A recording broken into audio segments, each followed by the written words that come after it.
What up, though? I'm off rip. I'm a rapper slash songwriter. All right, so you had the opportunity to record a song with the Detroit legend Royce 5'9", and also New Jersey's finest in Joe Buddens. Yeah. What was that like, and how did it happen? Man, it was a dope experience, man. I actually had been on hiatus from rapping for like 4 to 5 years, and my boy Franchise, he had got me back into rapping. He had moved back from Cali, and so I kind of got back into the music. And my homeboy Ty from District 81, he had a relationship with Royce. He Royce used to be wearing his t-shirts and his button-ups and all that. So he hit him up. He's like, yo, I got a homie to rap. He's dope. He put it together, man. Royce said he was with it. And then they had just started Slaughterhouse. Well, they actually had one album out already, actually. But they had just signed to Shady Records. And I said, well, what if we get Joe Budden? Joe Budden was another favorite of mine at the time. Royce put that together, made it happen. So we go to the studio with my guy Asar. I didn't know him at the time, and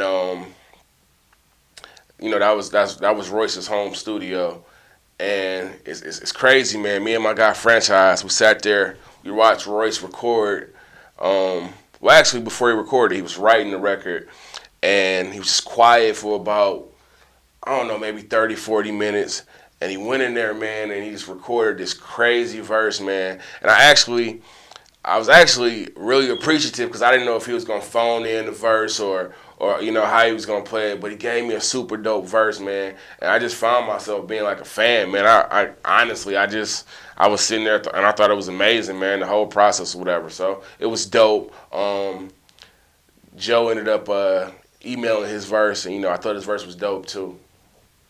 All right, so looking back at that whole experience and going into the studio, how was you feeling that you had a song with Joe Buddens and also Royce 5'9"?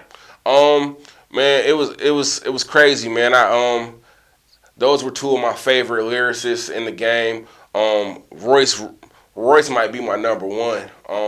But yeah, man, it was amazing. And the song, it did pretty well for me. It was on all these major blogs. So, I thought I was famous, man. I would go all these different places with shades on, and like one story, man, that I always remember, man. I did a show, and I put the mic to the crowd. And I thought I was famous. I thought everybody was gonna say the words back, and they didn't, man. But